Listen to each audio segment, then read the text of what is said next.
Now today we're taking you all the way to Igbo land. My brother, my sister, to the Republic of Biafra. And we're going to be telling you a story that is going to blow your mind. Now the photo you see right here is the photograph of a great man who grew up to become the first president of the Republic of Biafra. Today we're talking about Chukwuemeka Odumegwu Ojukwu. Chukwuemeka Odumegwu Ojukwu. If you are ready, this is the African History Club. And I'm most excited to be with you. Oh gosh.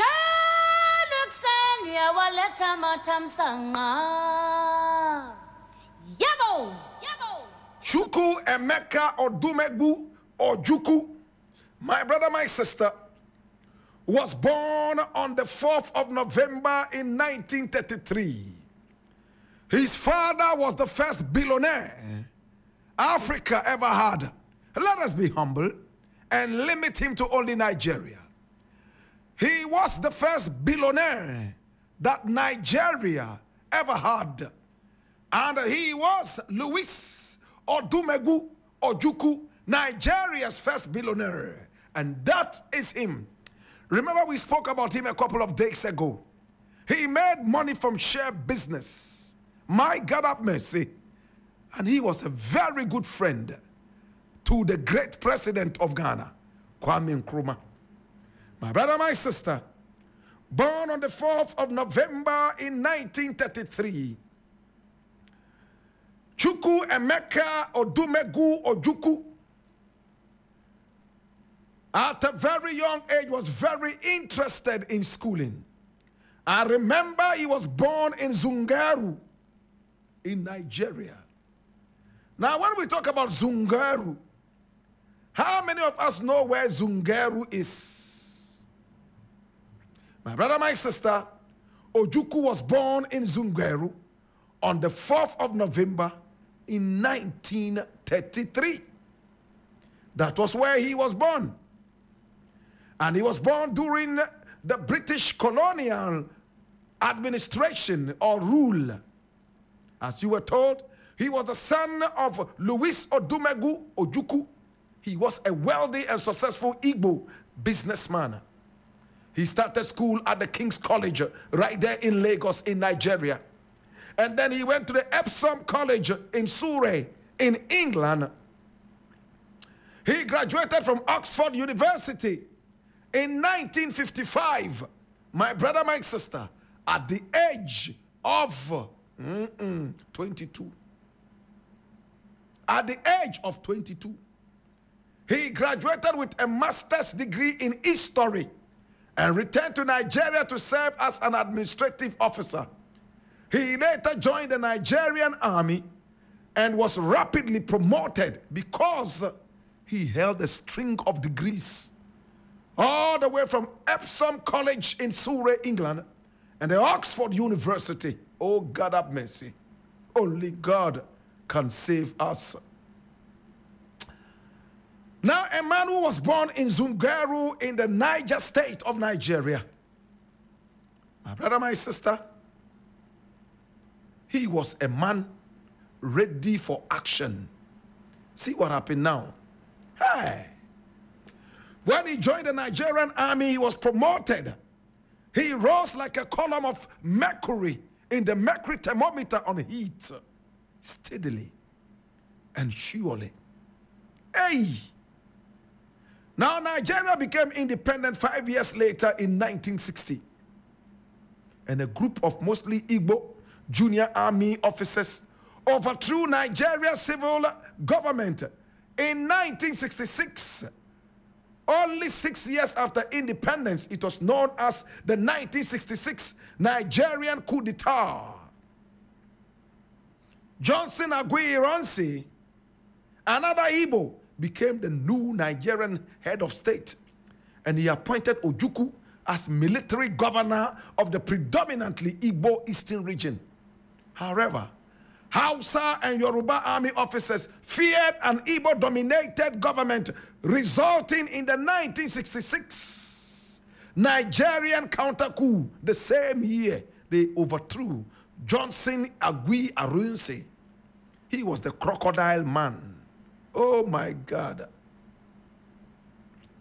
Now, the army was dominated by Igbos. The head of state was Igbo, Johnson Agui Arunse. And Ojukwu became a military leader of the eastern part of Nigeria, a governor. Hey, it started a civil war.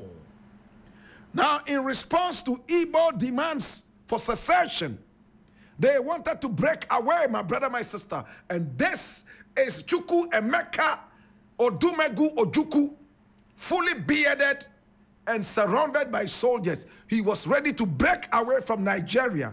And they believed that all the wealth in Nigeria came from Igbo land, the eastern part. Yet, they were not being recognized. No development was going to the area.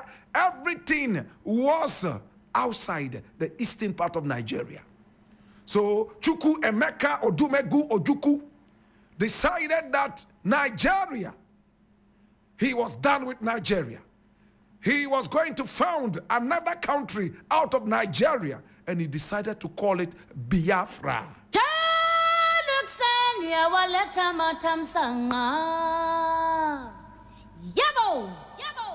Now, the Nigerian military had support from the United Kingdom and the Soviet Union. They blockaded Biafra and cut food supplies totally from Biafra. And remember that the United Kingdom and the Soviet Union were against Biafra. So they decided to blockade all food to the eastern part. They cut water supply to the area. They said, you said you have oil, drink your oil. So you have gas, drink your gas. How can you live without water?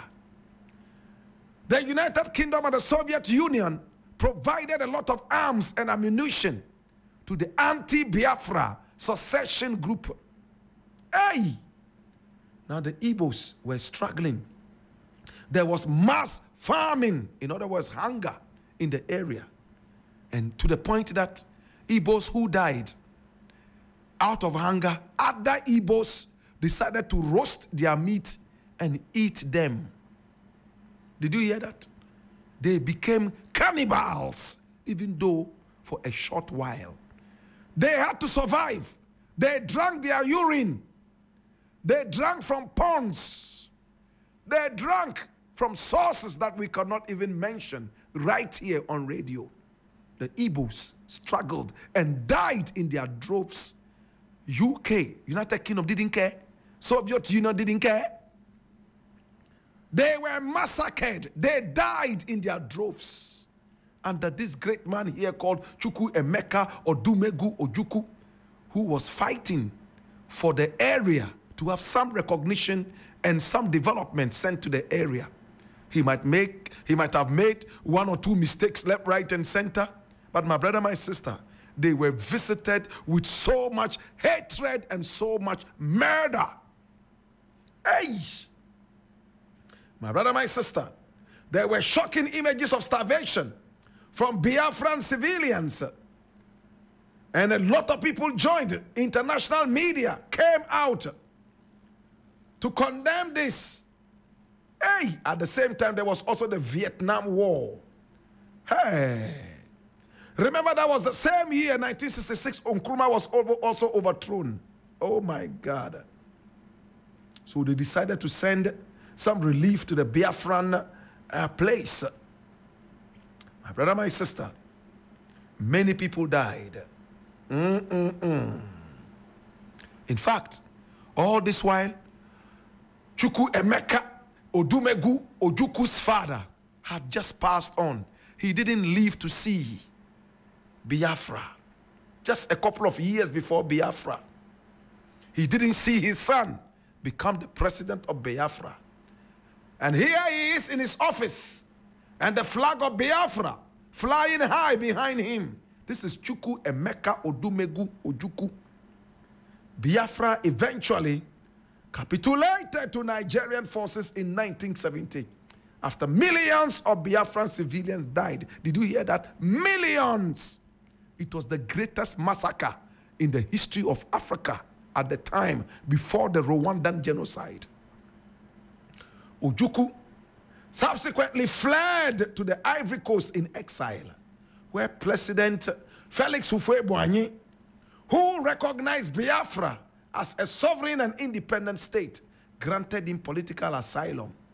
And in 1981, a newly democratically elected Nigerian president, Shehu Shagari, granted amnesty to Ojukwu, allowing him to return to Nigeria without facing political or legal consequences from the war.